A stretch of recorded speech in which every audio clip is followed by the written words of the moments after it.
A large hotel is under construction in Manchester, but when it comes to building homes for middle-income professionals, it's a little more complicated. Workforce housing is a phrase we've been hearing a lot more about recently. It's a term used to describe the housing market for professionals in fields such as education, police, fire officers, nurses, and other essential workers.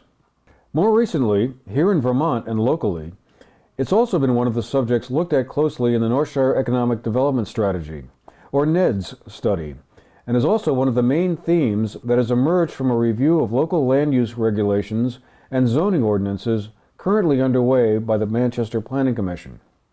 One of the main issues in workforce housing is the allowed density, or number of dwelling units, homes or apartments, that can be constructed on a given amount of land.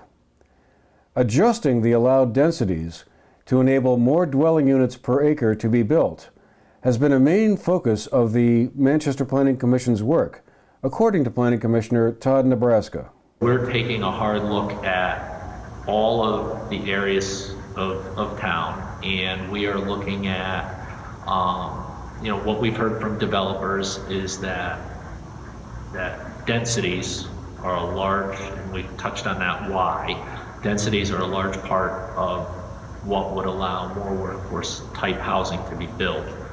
The NED study found that there may be demand for more than 200 and possibly up to more than 400 workforce housing units in Manchester and Dorset, two of the communities examined in the report.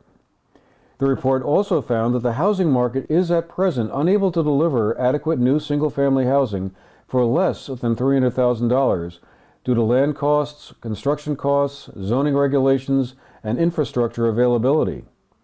This lack of middle-class housing is a hindrance to economic and population growth because of the difficulty in attracting workers and their families. The upshot is that a significant number of people who work in Manchester and might want to live in Manchester can't afford to, and commute in from other communities often more than half an hour away.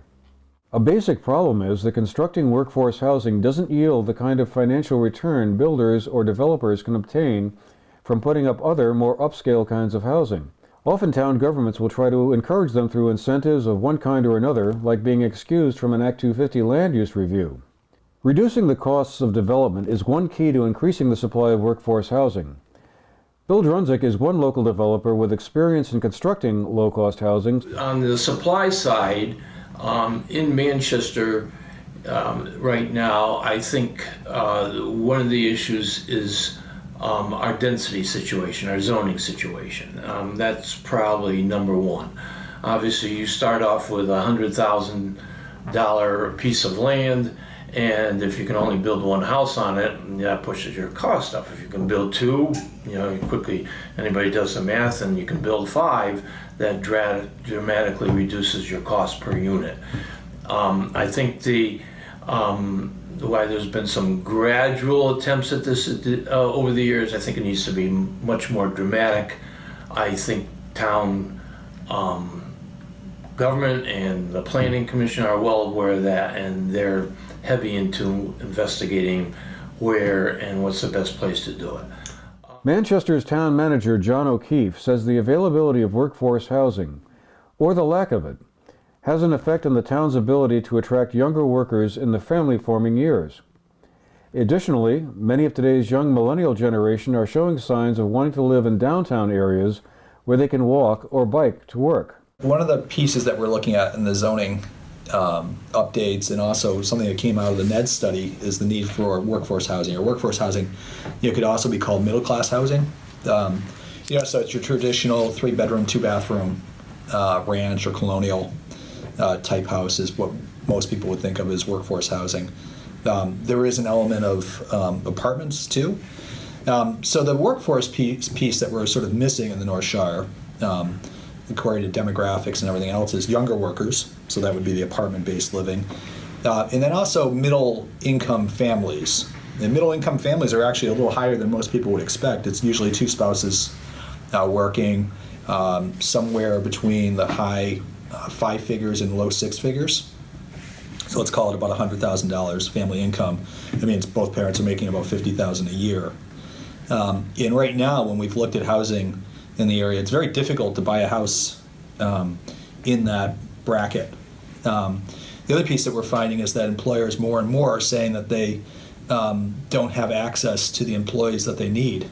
A lot of our workers in this area that you'd see from the NED study, the North Shire Economic Development Development Strategy is what NED stands for. One piece was the very small number of people that live and work here. There's a lot of people that live here and work somewhere else, and there's a lot of people that work here that live somewhere else. So we're sort of missing that live here and work here at the same time, and that is indicative of a lack of housing opportunities. The town is trying to address the issue with an overhaul of the town's land use regulations and zoning districts. A preliminary report on that is expected later this year, with a final report next spring. It's likely we'll be hearing more about workforce housing, since it's not just a Manchester or Dorset issue. It's on the radar of state lawmakers as well. One piece of legislation, H. 865, passed the State House of Representatives this past session, but died in the state Senate. There's every indication, however, that the issue will be revisited again next year when a new legislative session begins. For the GNet TV News Project, I'm Andrew McKeever reporting from Manchester.